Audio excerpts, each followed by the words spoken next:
Today, we're traveling to 2014 Ukraine for a film called The Tribe. So, get your tickets ready as we're about to take off. The Tribe is about a boy who joins a boarding school for the deaf, but is soon sucked into the school's violent and criminal world. I haven't seen a movie using sign language, well other than Coda. However, this movie is very different from Coda, as it does not offer subtitle or scores whatsoever. So the audience relies heavily on the sound, and here, the sound mixing is top notch. Back in 2016, I was looking for something to rent and I came across The Tribe, and I was instantly intrigued. However, I did not enjoy it. But somehow my instinct told me to buy a copy of this film, and I did. And it is probably one of the best decisions I made, as it allowed me to revisit this film, and now I am able to look at it from a whole new perspective. The Tribe is a brutal, devastating, heartbreaking film to watch. In fact, so difficult you might have a hard time finishing it, as it covers topics that are going to offend viewers, like rape, violence, murder, and even abortion. Yet, it is so gripping and mesmerizing in every scene, and every shot is breathing with life. Now looking at it, I see it as a living, breathing masterpiece. The movie opens with a boy getting off a bus as we journey with him to the School of the Deaf in one long take.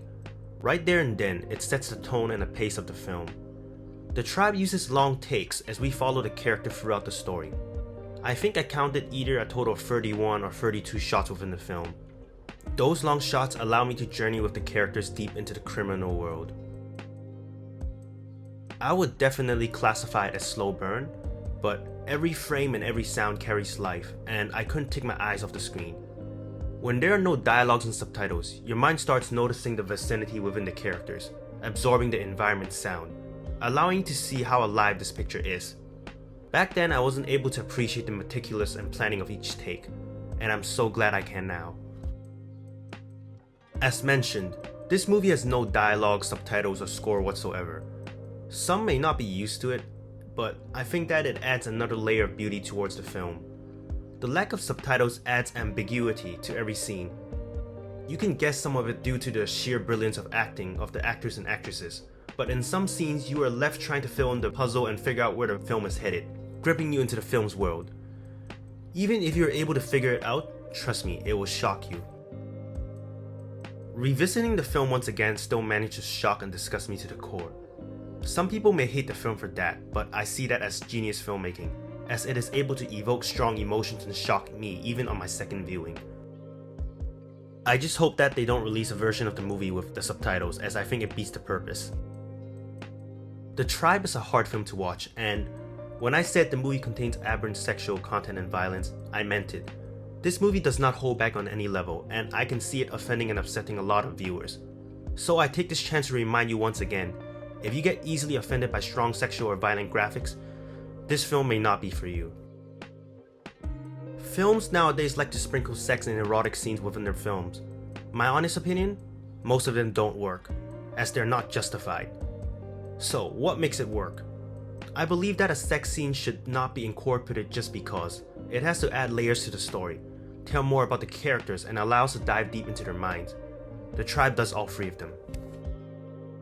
The Tribe does not hold back and has multiple prolonged graphic sex scenes that last up to 2 minutes. But during those scenes, it tells you a lot about the characters, which I won't spoil. In the movie, there is a moment where a horrific moment is realized, yet right afterwards, a graphic sex scene occurs. Putting these two scenes together adds a whole different meaning to that scene. It is justified as you realize something about the characters, and it hurts to watch. The ending was also one of the most shocking and heartbreaking I've seen in a while, as you realize in the first place it was never going to work out the ways the characters were hoping for, as characters had their own agenda set in the first place. Am I glad I rewatched it? Yes and no. Yes, because I was finally able to appreciate the film. No, because I'm still just as disturbed when I watched it back in 2016, or maybe even more, as I am now able to understand the film better. I don't think I'm going to watch this movie again, as it really is a very depressing and unsettling watch, but for the sheer brilliance of the film, I give it a 10 out of 10. If this was just an ordinary cruel movie about delinquents, it really might not have worked, as we have seen it many times. The Tribe can be streamed on Canopy if you're based in the US. However, if you're not, you can rent it on Amazon. Have you seen The Tribe? Do you plan to see it? And if you did, what did you think about it? Comment below and let me know. And as always, subscribe for your next travel ticket.